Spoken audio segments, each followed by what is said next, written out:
fechar a porta. Mais uma vez, paz seja convosco.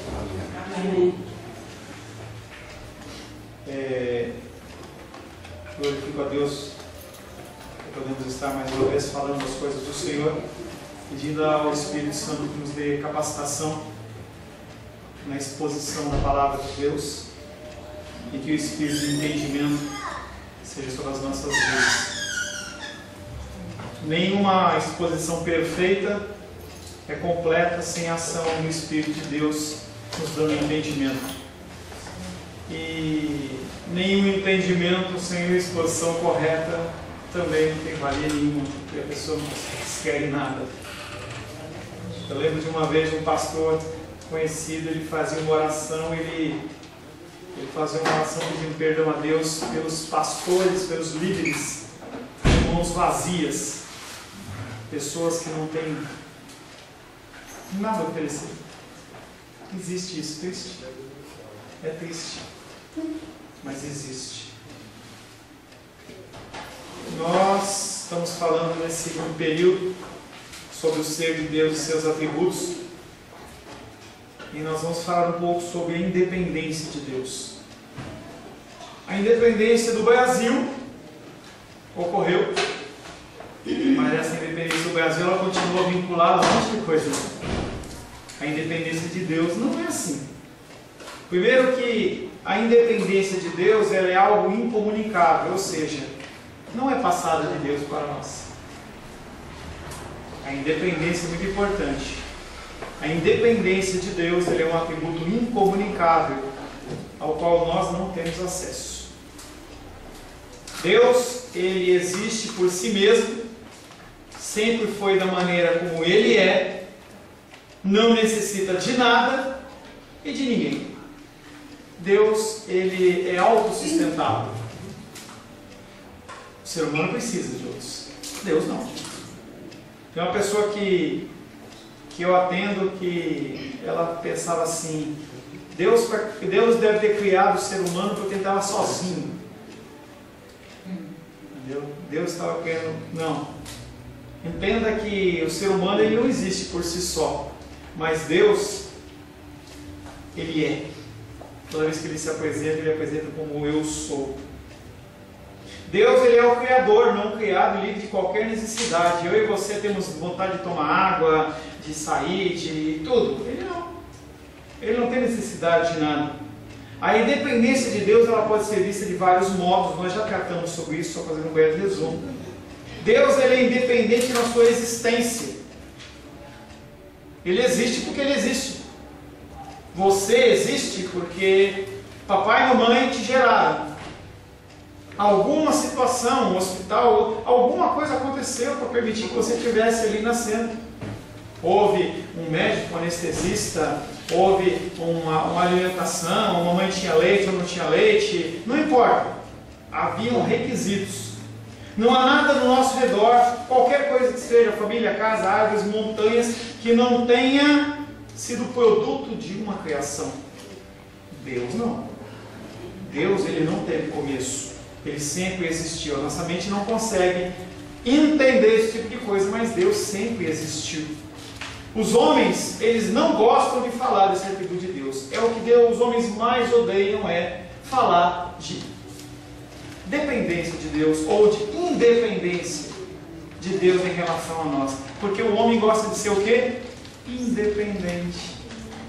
O homem ele acha que ele pode resolver o seu futuro. Olha, meu plano é o seguinte. Pega, por exemplo, o Gabriel, os dois. Eu quero estar bem de vida com 40 anos. Então eu estabeleço um plano, eu vou estudar, eu vou fazer uma faculdade. Aí, eu estou conversando com o Sebastião sobre isso ontem. Então, o Gabriel, por exemplo, o menor, ele pega e acaba o segundo grau e fala assim: agora eu vou prestar um concurso, segundo grau. Aí ele faz o concurso, ele passa. Aí ele ganha um valor lá de 3, 5, 7 mil reais. Ele continua estudando, entra numa faculdade. E aí a pessoa começa a fazer uma série de planos e acha que, bom, quando eu chegar na minha idade, com 40 anos, eu vou estar com um emprego, eu vou estar com uma família, vai estar tudo em ordem, beleza. Eu sou independente. Nós não somos independentes. Hoje a grande bandeira feminina: eu tenho que ser independente. Eu tenho que ganhar meu dinheiro, eu não tenho que depender de homem nenhum, eu não tenho que nada. Os jovens falam, não, eu não quero depender do meu pai. Não, gente, nós somos dependentes. O ser humano ele foi criado com esta característica, dependência. Quando você compra o carro ele vem com motor. No dia que você comprar um carro sem motor, ele vem e faz parte do automóvel. Também todo ser humano ele é dependente. O ser humano não gosta de falar sobre isso. Ah, eu sou dependente de Deus. Não. Eu faço o meu destino. As anti-aborto, ou melhor, as a favor do aborto dizem: meu corpo, minhas regras. Se eu achar que eu tenho que abortar, o corpo é meu. Eu não dependo de ninguém, eu faço o que eu quero. Deus, Ele é o único que é independente, não precisa de nada. Todos nós precisamos de alguma coisa. Sua independência se caracteriza não somente em sua existência, mas em todo o seu ser. Deus ele é independente do seu amor, é o que nós falamos no intervalo, antes do intervalo. Ele não depende que você o ame para que ele te ame. O ser humano não. Ah, eu amo a Rosângela, mas se a Rosângela começar a pisar na bola comigo, eu vou parar de amá-la. Se a pessoa ela te maltratou, ela se destratou, ela não agiu conforme com você, você muda o seu sentimento e eu vou fazer uma greve de silêncio para a pessoa. Ah, ela está fazendo assim? Pois é, eu vou mudar o comportamento para ela saber. Deus não é assim. Ele não é assim no seu amor, ele não é assim na sua fidelidade, ele não é assim na sua onipresença, onipotência, onisciência. Porque não depende, Deus não depende de mim e de você. Ele não depende de uma chuva para que as coisas subsistam. Ele não depende do oxigênio para que ele exista. Ele simplesmente existe. Ele também é independente no seu relacionamento. Ele não precisa de você. Não, Deus me ama, Ele precisa de mim. Eu sou uma pessoa muito importante para Ele. Sim, mas Ele não depende de você. Se você disser, Deus eu te amo, ou não disser, Deus eu te amo, Ele vai continuar sendo Deus. Se você entregar o seu dízimo na casa do Senhor ou não entregar, para Ele não vai fazer diferença nenhuma, porque Ele não precisa do seu dinheiro. As pessoas não entendem que o dízimo ele é um privilégio que é dado ao ser humano e não uma obrigação, e as pessoas usam isso como moeda de troca. Deus ele não está preocupado com isso. Ah, não quero. Não vai mudar nada para Ele. O relacionamento dele é pleno e perfeito, já vimos isso em outros módulos, em que ele é pleno com Deus Pai, Deus Filho e Deus Espírito Santo, eles se satisfazem entre eles mesmos. Não há necessidade de um outro. Ah, eu preciso sair para conhecer gente. As pessoas não falam isso, eu preciso conhecer gente. Relacionamentos maritais estão cada vez mais abertos. Não, nós não podemos ter um relacionamento monogâmico, a gente tem um relacionamento mais aberto. Por quê? Porque a pessoa ela não se satisfaz nela mesma, Deus se satisfaz. Ele é absolutamente independente, não precisamos se relacionar com ninguém além de si próprio. Se você ou nenhum ser humano levantar as mãos e falar santo, santo, santo é o Senhor, Ele vai continuar sendo santo, santo, santo. Ele fez o mundo porque Ele quis. Ele quis. De uma maneira absolutamente ridícula a comparação, como você escolheu a blusa que você vai usar hoje, ou o sapato que você escolheu colocar, você escolheu o que você quis. E Ele criou o mundo porque Ele quis. O poder de abrangência de Deus, ele é eternamente maior do que o nosso, e Ele faz porque Ele quer as coisas, não porque Ele tem obrigação, porque Ele criou o mundo, não foi porque Ele precisava, Ele fez o mundo porque Ele quis. O mundo não era necessário para a existência de Deus. Deus sempre viveu se relacionando consigo mesmo antes de criar o mundo, porque Ele se basta. O seu caráter tripessoal é autossuficiente. Observe a expressão do Filho, Jesus Cristo, conversando com o Pai sobre o tempo em que os dois se relacionavam antes de haver criação. João 17,5, abre aí. Evangelho de João 17,5. Lê para nós dos Reis, por gentileza. Não? Hã? Não, pastor. Não? Gênio, por gentileza. 17, 5. Evangelho de João, capítulo 17, verso 5. E agora, glorifica-me, Pai, junto a ti, com a glória que eu tinha junto de ti, antes que o mundo existisse. Fim da trajetória de Cristo, e ele fala com Deus assim: olha, Deus, restabelece o nosso relacionamento, restabelece a comunhão que nós tínhamos junto, o que nós vivíamos com aquela intensidade. Aqui Jesus Cristo está falando. Aquilo que sempre ocorreu na eternidade, no relacionamento de Deus com o Espírito Santo, Deus Pai com Deus Espírito Santo, com Deus Filho, Jesus Cristo está falando assim: restaura isso. Deus nunca precisou do mundo. Olha, isso é uma coisa que é chocante para as pessoas. Vai numa igreja e fala assim: Deus não precisa de você, Deus não precisa das pessoas do mundo. A pessoa vai começar a chorar, porque ela acha que Deus precisa dela. Como vai ser se Deus, se eu não estiver na igreja tal dia, ou se eu não fizer tal coisa para Deus? Deus nunca precisou do mundo, nem das pessoas do mundo, para que pudesse, como ser pessoal, que é relacionar-se, porque sempre Ele se bastou em sua subsistência tripessoal. Deus é independente do seu relacionamento, Deus também é independente dos seus pensamentos. Deus é independente dos seus pensamentos. Estou me referindo à mente de Deus. A mente dele funciona independente do que você faz, independente do que você pensa ou do que você acha. Nós, como seres humanos, não. Eu acho em detrimento do que a minha esposa pensa em relação à minha filha. Estava saindo de casa, olhei, eu coloquei o relógio para despertar um horário, que é o horário de eu chegar aqui a tempo, e aí tocou, e eu vi ninguém se movimentando. Aí eu falei: Rô, que horas que a gente sai? Aí ela falou: 8h50. Eu falei: mas eu tinha posto 8h45. Aí ela falou para mim: não, então está na hora, vamos sair. Ou seja, o meu pensamento dependeu dela. E aí eu falei: Luísa, venha. Ela falou: estou indo. O meu pensamento dependendo de Deus, não. As ações, os pensamentos de Deus não dependem do que você pensa e do que você faz. Pessoas acham que Deus tem um plano B nas situações. Deus espera que eu vá fazer esse tal coisa, ou eu vá por tal caminho. Como eu não fiz, ele tem que fazer outra coisa para corrigir. Muitas denominações acham que Deus faz dessa maneira. Olha, eu dou uma oportunidade para o homem caminhar nesse caminho aqui, eu vou dar uma oportunidade para a Diene. A Diene não tem que fazer isso. Se ela fizer isso, vai acontecer isso, isso, isso. Ixi, ela não fez. E agora? O que eu vou fazer? Vamos mudar. Corre todo mundo para a sala de projeto, vamos mudar o plano aqui, porque a Diene cometeu, fez alguma coisa. Não existe isso. Os pensamentos deles são definidos. Ninguém se iguala ao Senhor no processo e no conteúdo do seu raciocínio. Simplesmente ele é ímpar, não há outro igual. Esta foi a sensação que Paulo teve quando começou a tratar dos mistérios da redenção de Deus. Romanos capítulo 11, versos 33 e 34. Gabriel Leal. Romanos 11, 33 e 34.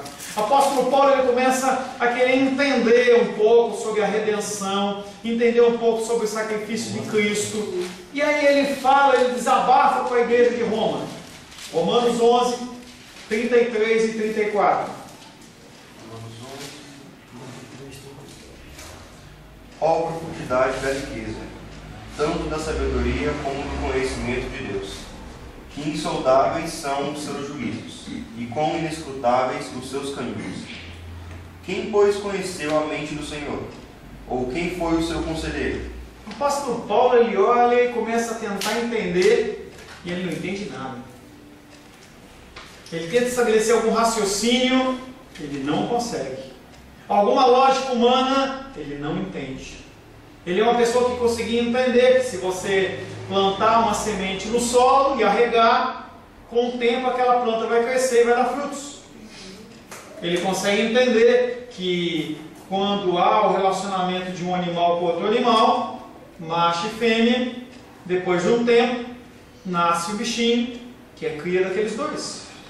Ele consegue entender que quando ele olha para o céu e o céu está nublado, o calor ele não é tão forte.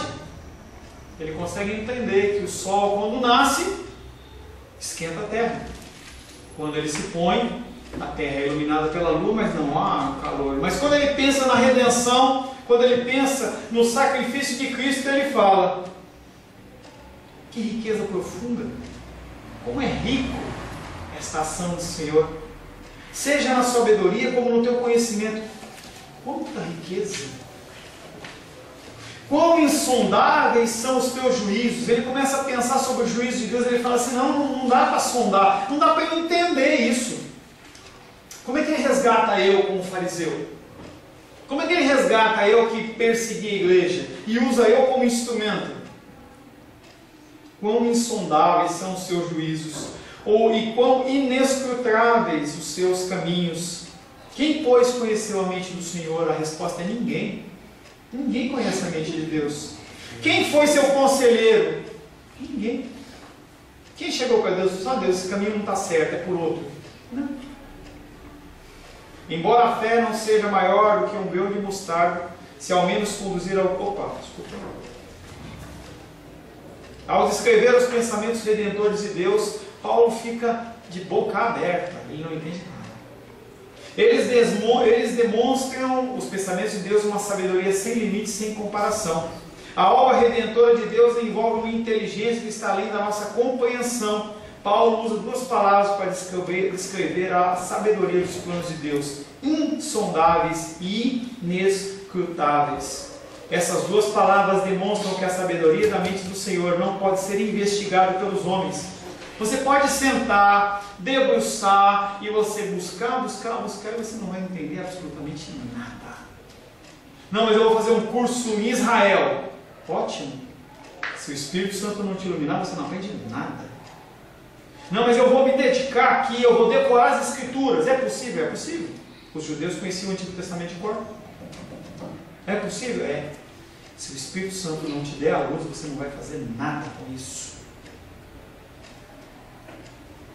Essas duas palavras demonstram que a sabedoria da mente do Senhor não pode ser investigada pelos homens e, portanto, não pode ser compreendida por eles. Com essas palavras sobre a inteligência de Deus e seus planos redentores, Paulo não somente diz que o assunto é difícil de compreender, não acho que é fácil de você entender o cristianismo.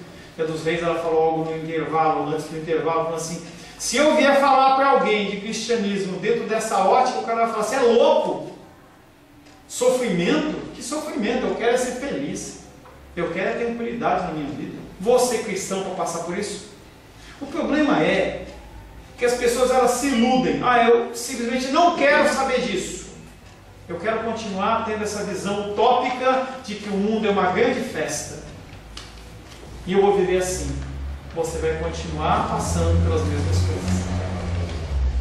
A dúvida é: você quer saber que há o perigo para você saber lidar com ele? Ou você quer ser inocente ao perigo e você se deparar com ele como surpresa? A situação é essa. Todos nós vamos nos deparar com situações como a de encontrar o Senhor. Haverá situações de revés na nossa vida que nós vamos saber lidar ou não a partir do ensinamento de Deus. Ponto. E não há saída. Eu vou me fechar numa bolha. Não tem como fazer isso. Com essas palavras sobre a inteligência de Deus e seus planos redentores, Paulo não somente diz que esse assunto é difícil de compreender, mas afirma que esses planos, eles são impossíveis de serem compreendidos. Se você começar a olhar para a sua vida e falar assim: por que eu vivi isso? E você começar a meditar nisso, você vai ficar perdido, porque você não vai achar a explicação. Por que uma pessoa faleceu? Por que tal pessoa foi ceifada da sua vida? Por que a pessoa passa por isso e eu não passo? Ou o outro passa e eu passo? Ou outro não passa e eu passo? Nós não conseguimos entender a ação de Deus, porque a mente dele é superior à nossa. Pode ser que hoje você esteja bonitinho aqui e à noite você tenha morrido. Ou você sofre um acidente. Mas eu fui na casa do Senhor, eu me dediquei, estou lá, acordei cedo e aconteceu isso comigo. Tem um amigo nosso que faleceu lá em São Paulo e ele estava indo fazer uma viagem missionária numa Kombi. O caminhão pegou ele de frente e matou todo mundo. Como é que você vai explicar isso? Não tem como compreender. Mas a gente tem que entender que há uma mente sobre todas as coisas que orquestra aquilo de uma maneira perfeita para que a coisa continue funcionando. É como uma orquestra sinfônica. Você vê aqueles instrumentos entrando com precisão, e entra o trompete, daqui a pouco o bumbo, e entra e tal. E há uma pessoa só fazendo os movimentos. Parece que ele não está fazendo nada, mas sem aquela pessoa, a orquestra, ela desanda. É como Deus em relação às nossas vidas. É importante afirmar que Paulo não está falando aqui dos mistérios escondidos. Ele não está falando das coisas que são escondidas, ele está falando das coisas que são reveladas. Aquelas que são reveladas, se o Espírito Santo não nos dá entendimento, a gente não entende. Mesmo essas coisas reveladas mostram uma infindável sabedoria de Deus, que excede toda a compreensão humana. Pegue algum fator natural, pegue um passarinho. Como é que um passarinho como esse, ele nasce, vive, se alimenta? Como que nós conseguimos respirar e esse nível de oxigênio ele é suficiente para me fazer respirar, mas não me matar? Se a taxa de gás carbônico ela aumentar um pouquinho, você morre. Se você começar a pensar nessas coisas naturais, você fica pirado. Como que a água, como é que o mar não avança? Por que o mar só vai até um ponto e volta? Por que as marés elas são influenciadas pela posição da lua? Quem é pescador sabe disso. Se você for pescar numa lua, você pega peixe, não, você não pega. Como é que você vai pegar para ver se essas coisas que são naturais a gente não entende? Como é que a gente vai entender as coisas que são sobrenaturais? Essas coisas, Paulo apóstolo, ele chama de insondáveis e inescrutáveis. Que adjetivo então Paulo usaria para tratar das coisas secretas de Deus? Se ele já está falando que as coisas que são reveladas, elas são insondáveis, o que fala das coisas que são secretas? Contudo, não estamos dizendo que as coisas que Deus revela sejam totalmente incompreensíveis. Muitas delas podemos entender, mas o que o Paulo diz é que o modo como Deus opera, ela é insondável. Pode ser que você entenda de alguma forma, de alguma maneira, porque o Espírito Santo te dá a revelação. É o que acontece, por exemplo, em enterros cristãos, em que há sim a tristeza no coração, mas também há um consolo. A gente consegue olhar para a vida das pessoas e ver que elas são impactadas pela ação de Deus. Como explicar essas coisas? Todavia, se o homem quer conhecer alguma coisa do que Deus está fazendo, ele deve depender inteiramente da sua revelação. Deus, me revela a sua vontade. A gente estava aqui antes do intervalo, o Gabriel estava conversando com a dos reis, e a dos reis olhou para o Gabriel e falou assim: o que eu faço? Eu estou certo em agir como eu ajo? Se o homem quer conhecer alguma coisa do que Deus está fazendo, ele deve depender inteiramente da sua revelação. E aí a resposta do Gabriel é: busque a vontade de Deus. Eu estou buscando a vontade de Deus em relação a uma coisa tão simples. Vocês sabem que inundou lá embaixo, né? Inundou lá embaixo. Um dia desse aí faltou água, aí alguma criança deixou aberta a torneira, e a água, sem exagero, ela veio aqui de água lá. Aí a geladeira queimou, estragou uns móveis, algumas coisas. E aí eu fiz um orçamento. Para trocar o motor que queimou por um novo, custa 520. Para trocar por um motor recondicionado, 320. Qual é o troco? Entende que eu dependo? Entenda que eu na minha casa eu ia tomar uma decisão, mas eu estou falando da casa do Senhor. E por ser a casa do Senhor, eu estou falando dos recursos que vocês depositam dentro da cestinha, entendeu? Eu tenho que orar para que Deus faça a vontade dele. Não que eu não tenha que orar na minha casa, mas aqui muito mais. Eu dependo da revelação do Senhor. Nós dependemos da revelação do Senhor em cada situação nossa. Ainda assim, após conhecer a revelação da redenção, Paulo se espanta com a grandiosidade insondável da mente divina. A revelação não implica necessariamente entendimento, mas certamente espanta. Deus revela que a vontade dele é aquela, mas você não entende. Mas você sabe que é a vontade de Deus. Por exemplo, eu aqui nessa igreja, eu não entendo por quê, mas eu sei que é a vontade de Deus. Eu oro a Deus, falava com a minha tia, eu oro para Deus: Deus, manda mais pessoas, manda pessoas para a gente estar abençoando, cuidando e tal. Meu coração arde, mas eu sei que eu estou fazendo o que tem que ser feito.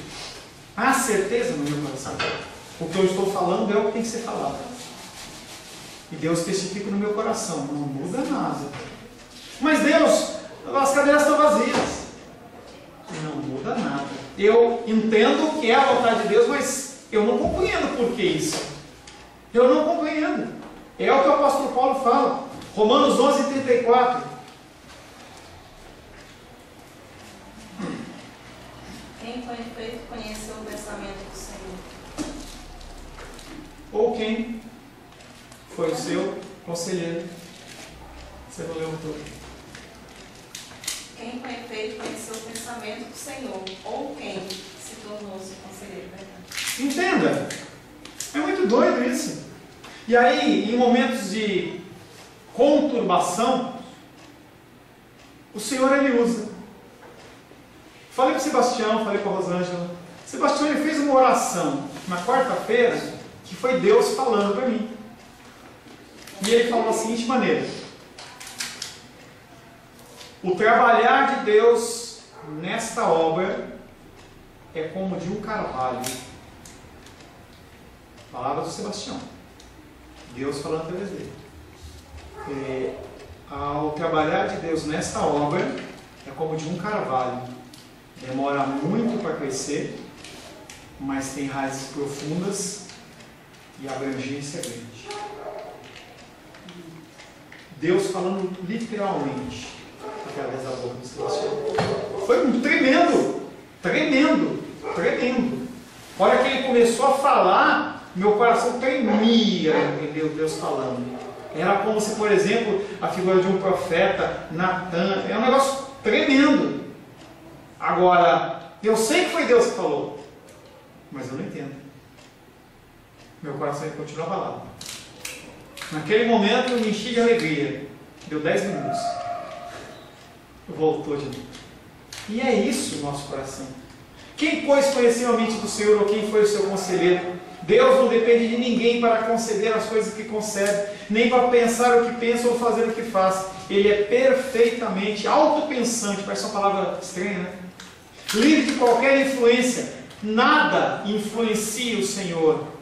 Ah, mas as minhas lágrimas. Não, gente. Esse conceito é conceito humano. Ah, que eu vou chorar e Deus vai ficar compungido no seu coração. Não existe isso. Deus, ele é o que é, ele não muda. Independente do seu bico, do seu mau humor, do seu mal-estar, ele continua o mesmo. Ele não precisa de instrução de quem quer que seja. O processo do seu pensamento é absolutamente suficiente em si mesmo, perfeitamente completo, concebendo e conhecendo perfeitamente todas as coisas de maneira infinita. Ele não tem dúvida nenhuma do que o que ele está fazendo é o que tem que ser feito, porque assim ele definiu, e ele não vai mudar por causa sua ou por causa minha.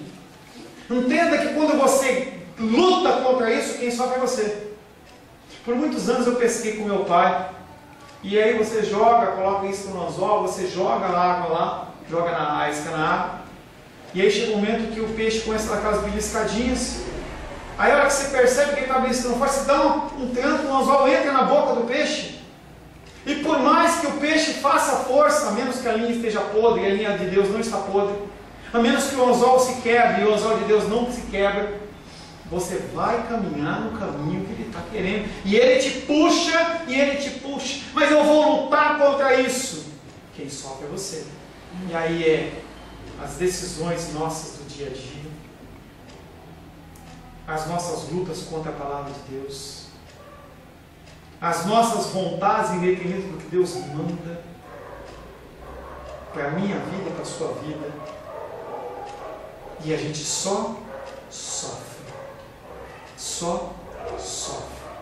Porque a gente acha que a gente pode contender contra Deus, a gente não consegue.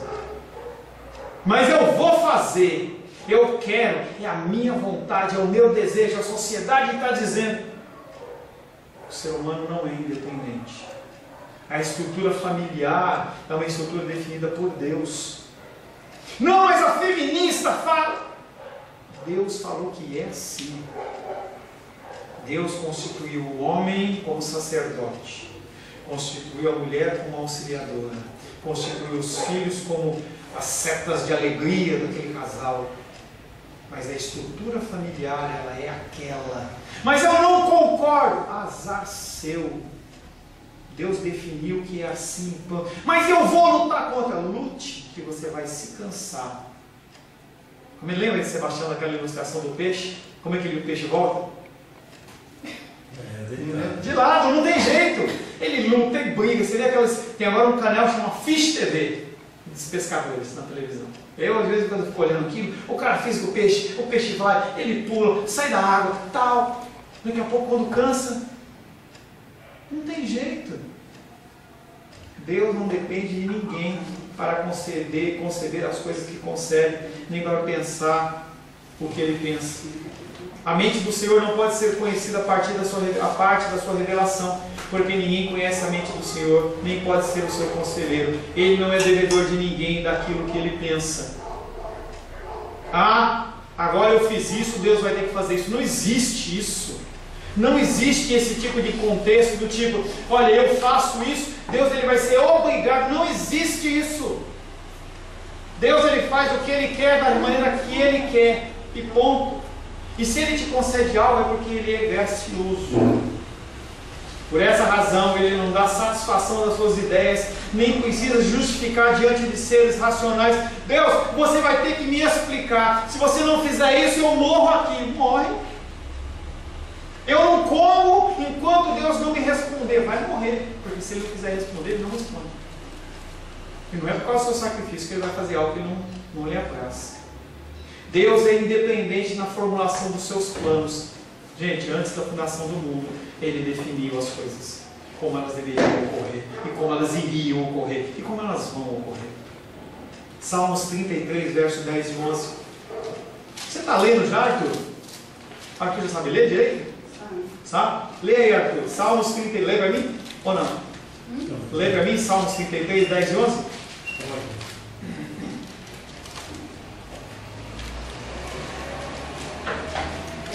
Se tiver com vergonha, não precisa. Quer ou não quer? 33. 10 e 11. O Senhor frustra os desígnios das nações e anular os intentos dos povos. O conselho do Senhor dura para sempre. Os desígnios do seu coração por todas as gerações. Amém. O Senhor frustra os desígnios. Eu falei, eu quero fazer isso, Deus está falando que não. O que ele faz? Vai cumprir a minha vontade. As nações dizem, eu vou destruir, eu vou acabar. Ele fala, não, eu que mando. O Senhor frustra os desígnios das nações e anula os intentos dos povos. O conselho do Senhor, conselho não é, você quer fazer isso? Conselho é a ordenança.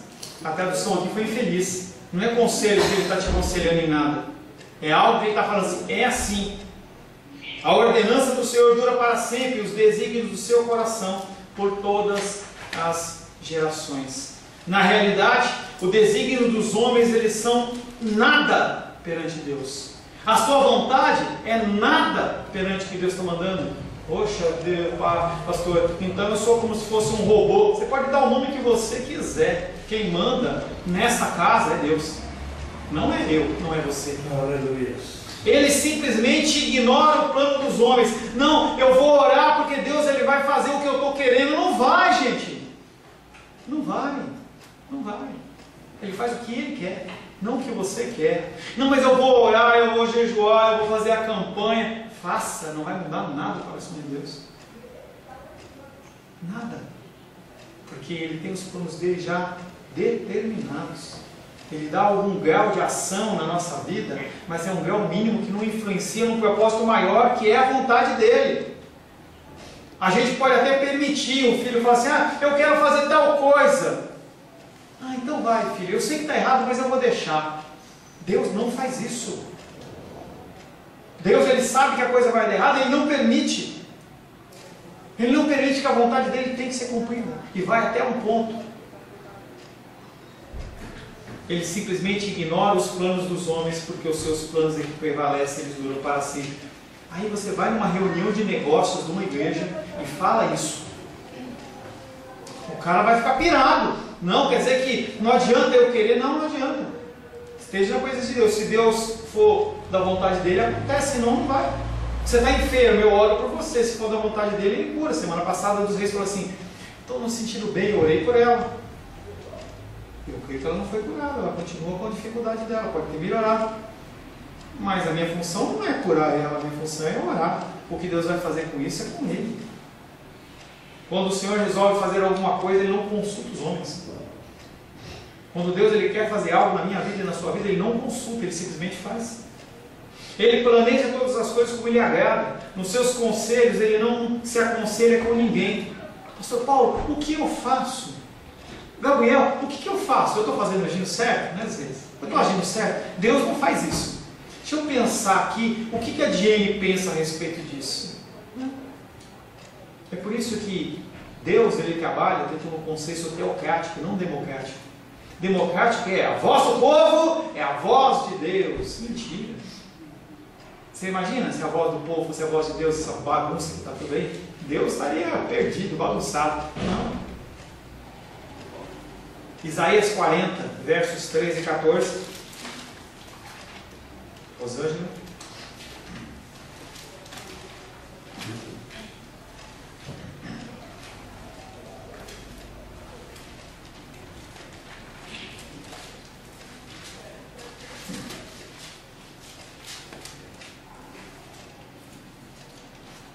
Porque eu, o Senhor teu Deus... Não. Isaías 40, versos 13 e 14.